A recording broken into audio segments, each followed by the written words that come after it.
in full swing, which means it's time to show off that beach body. Whether you're a pro at maintaining a healthy lifestyle or you're a novice looking for ways to get fit, I checked in with a few local health experts for tips to kickstart your fitness plans and maintain those healthy habits into fall. The days of sun and high temps are here, but that doesn't mean it's too late to get in shape for summer. First and most important is diet. That's something we emphasize pretty much with everybody that comes in here from the get-go. So if your diet's not on point, you're going to struggle to pretty much get any sort of physique goal that you want. But beyond that, we're really looking at getting a good mixture of strength training, so lifting weights, and then a little bit of conditioning or cardiovascular work outside of that. But predominantly resistance training is going to be your best bet for any sort of body transformation. But don't jump in all at once. Working out too strenuously or crash dieting can lead to injury and overeating.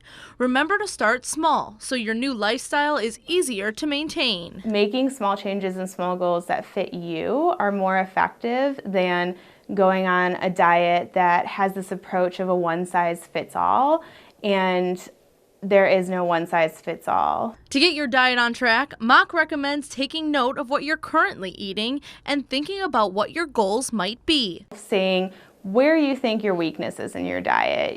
Is it that pop? Are you having 3 or 4 cans of pop a day? Or are you going out to eat a lot? Looking into what is your key thing that you might be overdoing it on, and then working to kind of reduce it. So for example, I have a lot of clients who may go to fast food pretty much every day. So we'll start with a small change, like let's reduce that to only 3 times a week.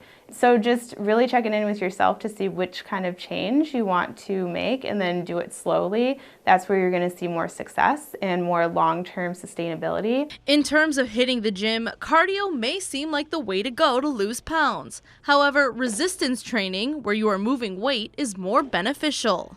So strengthening muscles and eventually building muscles is going to do a lot for increasing your metabolism, making you burn more calories at rest. We're talking about just from that standpoint. And a lot of the carryover from maybe one isolated strength training session does carry over much further than, say, the workout. It's actually quite a few more hours, up to 72 hours after the workout. You'll still be getting a benefit.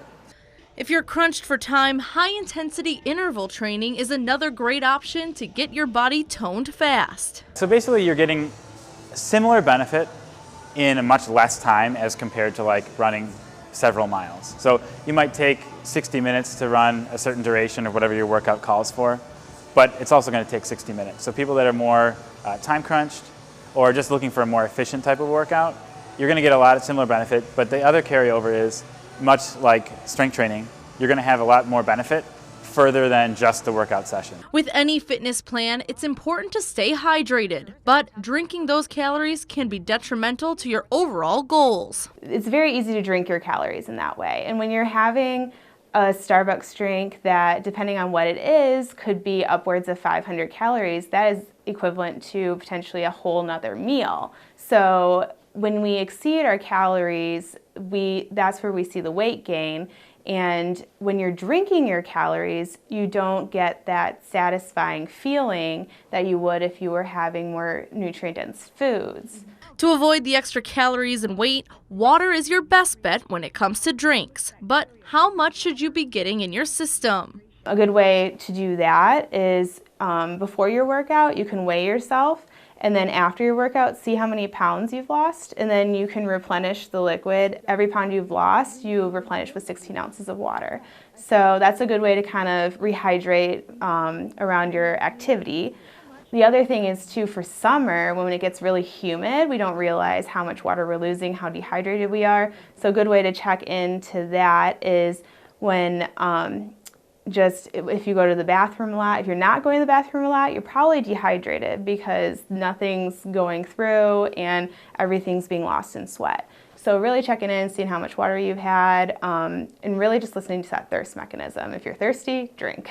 Both experts agree the best way to see results is to hold yourself accountable for these small changes.